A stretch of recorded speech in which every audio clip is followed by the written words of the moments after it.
Assalamualaikum dan salam sejahtera. Anak-anak sekalian kelas 8 dimanapun kalian berada. Berjumpa kembali dengan Bapak di pelajaran PPKN.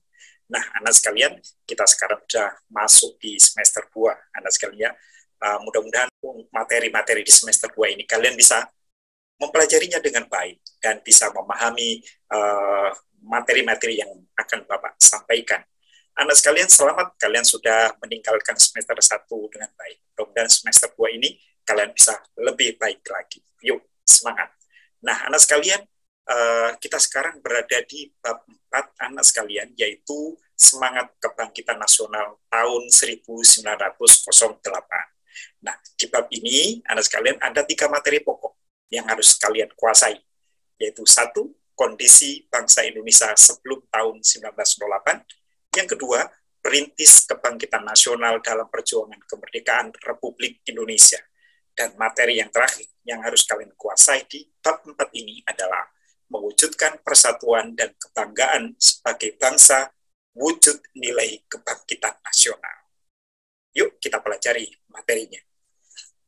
Anak sekalian, yuk kita pelajari kondisi bangsa Indonesia sebelum 1908.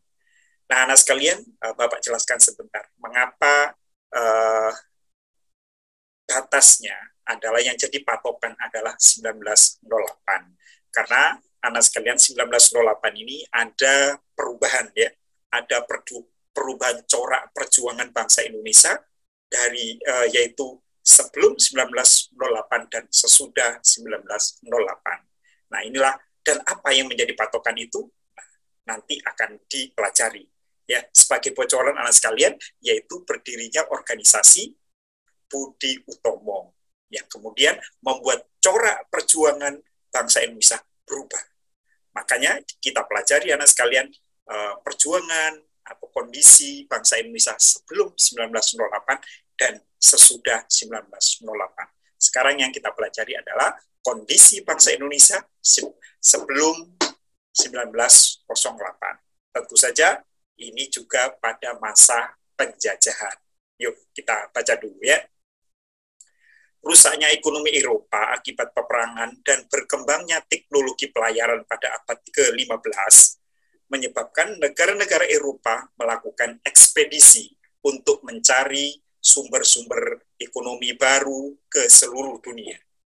Ekspedisi ini banyak menemukan sumber ekonomi dan lahan baru untuk dilakukannya perdagangan.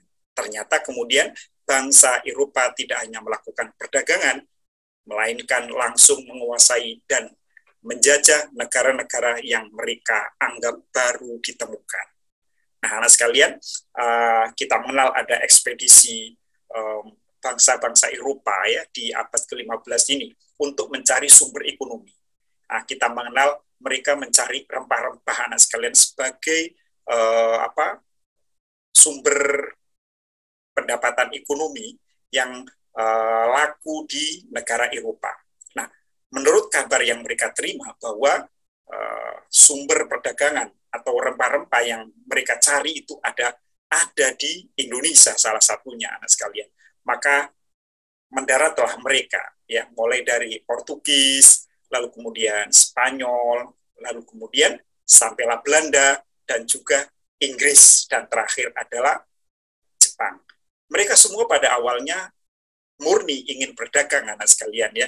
Namun begitu melihat kondisi Indonesia khususnya ya yang penuh dengan kekayaan alam yang melimpah, ternyata tidak hanya rempah-rempah yang melimpah yang mereka butuhkan, tapi juga kekayaan-kekayaan alam yang lain karena memang tanahnya subur luar biasa.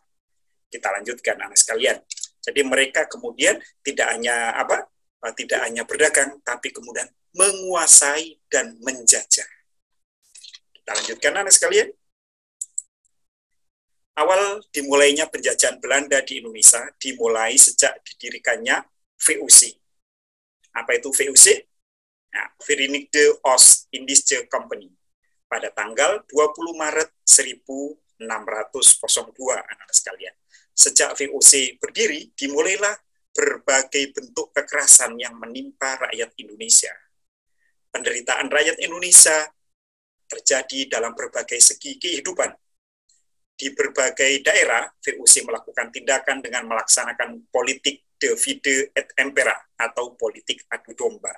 Anak sekalian, tidak hanya sejak VOC ya sebenarnya, sejak Portugis datang, yaitu di Belanda datang ke Indonesia 1996, Portugis datang pada tahun 1511 anak sekalian di Malaka, lalu ke Maluku 1512, lalu kemudian Belanda tahun 1596, dan kemudian selanjutnya untuk memperkuat cengkramannya Belanda di Indonesia didirikanlah VOC, yaitu pada 20 Maret 1602. Anak sekalian, bangsa-bangsa Eropa ingin menguasai, namun rakyat Indonesia sejak dari awal ketika mereka dikuasai sudah melakukan perlawanan, ya, tapi perlawanan itu selalu gagal karena baik Portugis, Spanyol maupun Belanda menerapkan politik namanya divide et impera atau adu domba. Jadi para pejuang-pejuang pada saat itu yang memberontak, yang ingin mengusir penjajah ini dari Indonesia, diadu satu sama lain, sehingga ya bangsa Indonesia sendiri saling bertempur dan akhirnya melemahkan dirinya sendiri, dan penjajah tentunya semakin kuat. Kita lanjutkan, Mas sekalian. Bangsa Indonesia makin menderita ketika Dendles berkuasa. Upaya kerja paksa atau Rodi guna membangun jalan sepanjang Pulau Jawa, yaitu Anyar sampai Panarukan, untuk kepentingan militer, membuat rakyat makin menderita. Penderitaan berlanjut anak sekalian karena Belanda kemudian menerapkan kultur stelsel atau tanam paksa. Peraturan tanam paksa diterapkan oleh Gubernur Jenderal Hindia Belanda Van den Bosch tahun 1828.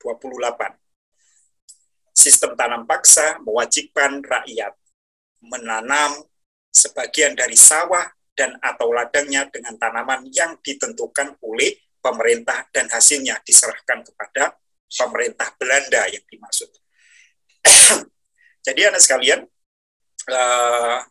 penderitaan bangsa Indonesia itu semakin menderita sejak gubernur Belanda dipegang oleh namanya Dendles, anak sekalian, dari tahun 1908 sampai 1911.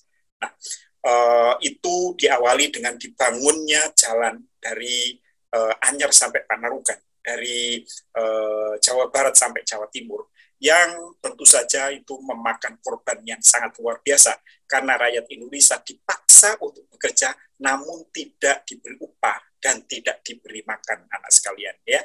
Nah, kemudian pada saat Van den Bosch, sistem tanam paksa, kalau tadi kerja paksa, nah kalau yang Van den Bosch ini adalah tanam paksa, yaitu rakyat Indonesia dipaksa untuk menanam tanaman yang diperlukan oleh Belanda untuk dijual di Eropa.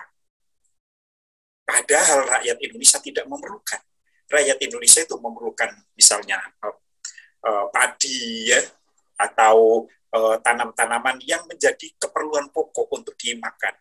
Nah, sehingga anak sekalian timbullah penderitaan lagi yang dialami oleh bangsa Indonesia. Kita lanjutkan. Tanam paksa menyebabkan rakyat diperas, bukan hanya tenaga, melainkan juga kekayaannya, sehingga mengakibatkan banyak sekali rakyat yang jatuh miskin. Di pihak lain, penjajah mendapatkan kekayaan bangsa Indonesia yang berlimpah untuk membangun negara Belanda dan menjadi negara kaya di Eropa, anak sekalian. Ya, kita lanjutkan. Nah, inilah anak sekalian, kalau kalian sudah mengenal ini, ya, ini adalah pahlawan-pahlawan nasional yang mencoba untuk berjuang mengusir Belanda pada saat itu. Ada Sultan Hasanuddin, ada Imam Bonjol, Tengku Umar, Diponegoro, dan Sultan Ageng Tirtayasa. Tentu masih banyak sekali yang lainnya, anak sekalian. Penderitaan bangsa Indonesia menemukan benih perlawanan di berbagai daerah. Perjuangan melawan penjajah dipimpin oleh para ulama atau kaum bangsawan. ya. Para ulama itu seperti Diponegoro, Imam Bonjol itu ulama anak sekalian. Namun Hasanuddin, Sultan Ageng Tirtayasa ini adalah para bangsawan yang ketika itu sebagai sultan atau sebagai raja di daerahnya, ya. Sultan Hasanuddin di Sulawesi Selatan misalnya, Sultan Ageng Tirtayasa di Banten, Tuanku Imam Bonjol di Sumatera Barat, Pangeran Diponegoro di Jawa Tengah, memimpin perjuangan melawan penjajah. Perjuangan rakyat untuk mengusir penjajah belum berhasil. Hal ini disebabkan perjuangan yang masih bersifat kedaerahan dan belum terorganisasi secara modern. Anak sekalian, memang harus kita akui bahwa perjuangan mereka-mereka ini, para pahlawan ini, ya, selalu gagal dan berhasil ditumpaskan oleh Belanda. Ya, apa alasannya? Nah, itu tadi ya, karena perjuangannya ini masih bersifat kedaerahan. Mereka ini, anak sekalian, mereka ini berjuang untuk daerahnya masing-masing. Ya, ketika satu daerah berjuang melawan penjajah, melawan Belanda, daerah lain tidak membantu, daerah lain diam. Sehingga kekuatan Belanda di Indonesia itu pada saat itu bisa difokuskan untuk melawan itu, untuk menumpaskan yang menurut Belanda namanya pemberontakan. Menurut kita adalah perjuangan mengusir Belanda. Dan itu berlangsung sampai 350 tahun, anak sekalian. Lalu kemudian sebab yang lain selain kenapa gagal? Tadi yang pertama karena bersifat kedaerahan. Yang kedua, anak sekalian, belum terorganisir. Jadi masih masih semerawut, acak adul, tidak ada organisasi yang baku gitu. Lalu kemudian anak sekalian masih mengutamakan mengangkat senjata, membawa senjata. Padahal jelas senjatanya pasti kalah. Karena bangsa Indonesia, para pejuang-pejuang ini senjatanya ya keris, pedang, tombak, ya, parang, ya, dan lain sebagainya. Masih tradisional. Sementara Belanda sudah menggunakan senapan, pasti kalah. Nah, gitu ya. Nah, juga belum ada persatuan dan kesatuan. Jadi mereka masih bersifat kedaerahan. Makanya perjuangannya mereka selalu gagal, anak sekalian. Kita lanjutkan. Penderitaan yang dialami bangsa Indonesia menyadarkan beberapa orang Belanda yang tinggal atau pernah tinggal di Indonesia. Di antaranya adalah Baron van Houvel, Edward Deus Dekker, lalu kemudian Van de Venter. Edward Deus Dekker terkenal dengan nama samaran anak sekalian, yaitu Multatuli dalam bukunya Max Havelaar. Kita lanjutkan. Tahun 1960, ya. Buku ini menggambarkan bagaimana penderitaan rakyat Lebak, Banten akibat penjajahan Belanda. Lalu kemudian ada Mr. Van de Venter mengusulkan agar Belanda menerapkan namanya politik balas budi atau politik etis. Nah, ini politik etis seperti ini sekalian. Yaitu, negara Belanda mempunyai kewajiban untuk mengusahakan kemakmuran dari penduduk Hindia Belanda. Penduduk Hindia Belanda itu namanya Indonesia. Jadi pemerintahan Belanda yang ada di Indonesia itu namanya Hindia Belanda. Sementara rakyat Indonesia disebut sebagai penduduk Hindia Belanda, yaitu penduduk yang dijajah oleh Belanda. Nah, anak sekalian, apa sebenarnya tujuan daripada politik etis ini? Ya, sepintas memang bagus, anak sekalian, yaitu satu, edukasi, menyelenggarakan pendidikan. Ya, bagus sekali. Jadi rakyat Indonesia yang selama ini bodoh karena tidak boleh sekolah, maka Belanda membuka sekolah-sekolah. Kedengarannya bagus, anak sekalian. Yang kedua, irigasi, membangun sarana dan jaringan perairan. Jadi sawah-sawah itu dibuatkan irigasi, pengairan istilahnya begitu ya, sehingga sawah-sawah itu bisa ditanami lebih lama.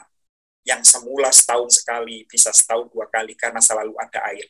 Dan yang ketiga, transmigrasi, yaitu perpindahan penduduk dari daerah yang padat menuju ke daerah yang jarang penduduknya, atau lebih terkenal adalah perpindahan penduduk dari Pulau Jawa ke Pulau Luar Jawa sekalian, untuk mengurangi kepadatan di Pulau Jawa.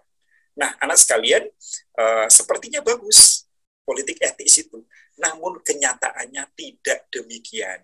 yang boleh sekolah adalah tetap orang-orang tertentu.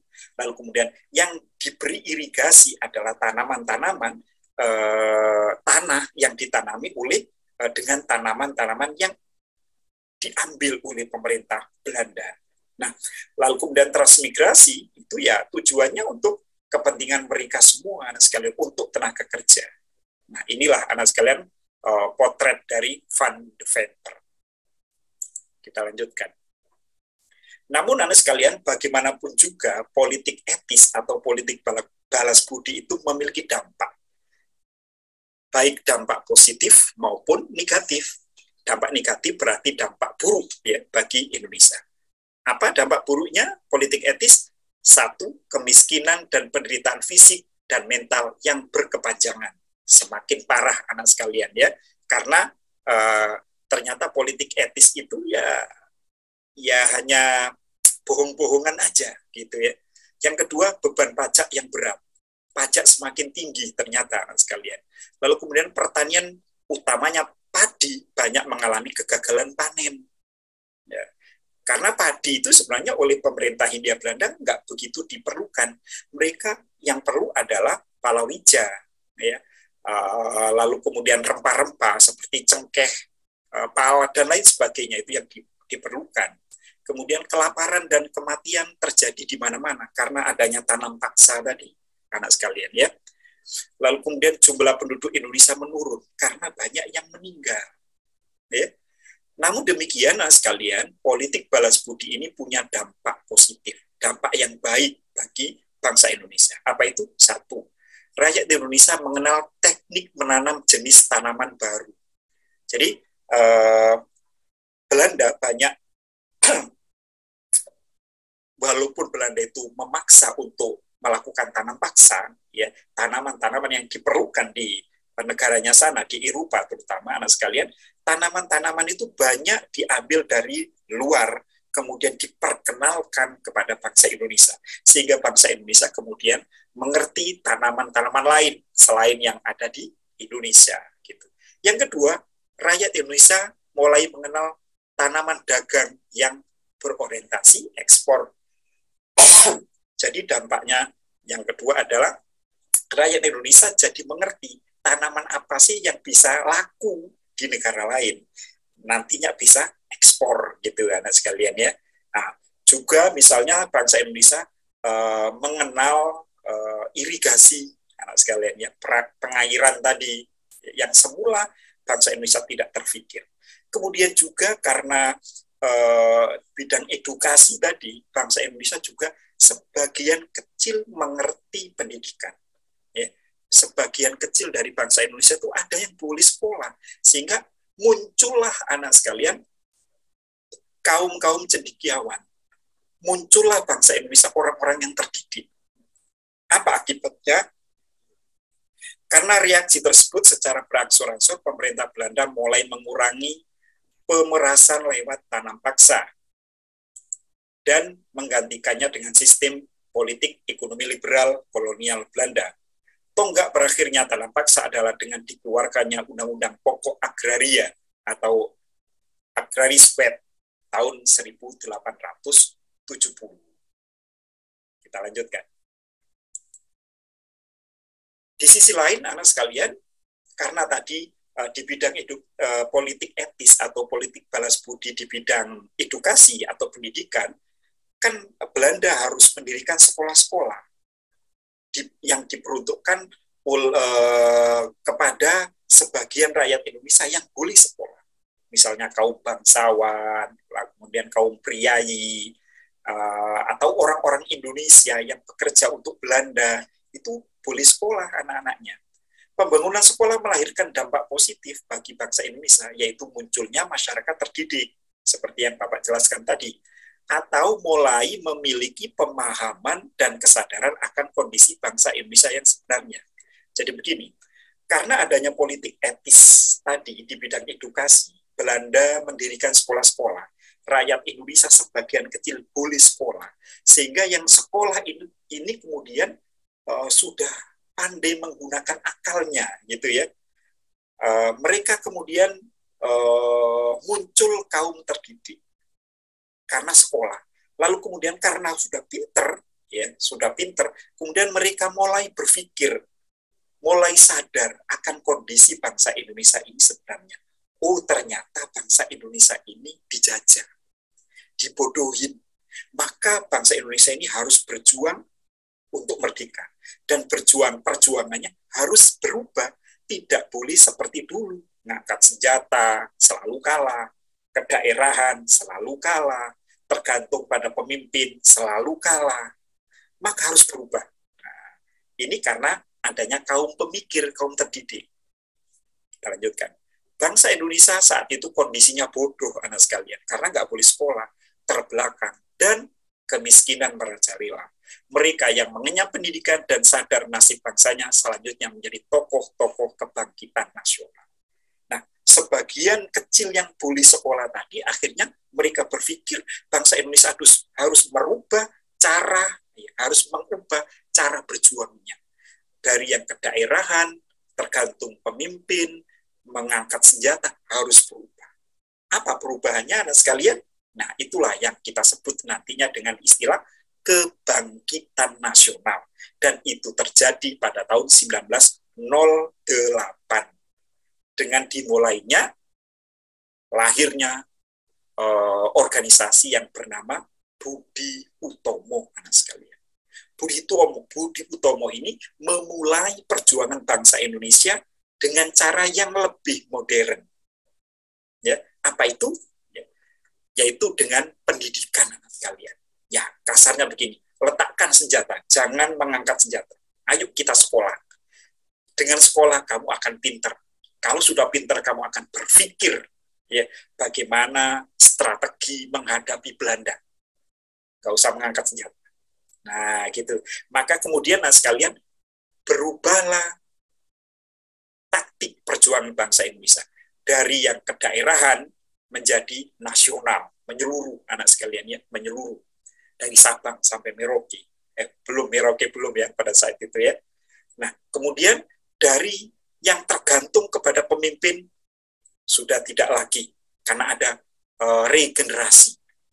Dulunya kalau pemimpin sebelum 08 itu, kalau misalnya Diponegoro ditangkap oleh Belanda, maka sudah nggak ada penerusnya karena nggak terorganisasi dengan baik, anak sekalian. Ya, nah itulah sedikit gambaran, anak sekalian, kondisi bangsa Indonesia sebelum 1908. Dan berikutnya nanti akan kita bahas bagaimana kondisi setelah 1908. Terima kasih atas perhatiannya. Mudah-mudahan kalian bisa memahaminya dengan baik. Assalamualaikum dan salam sejahtera.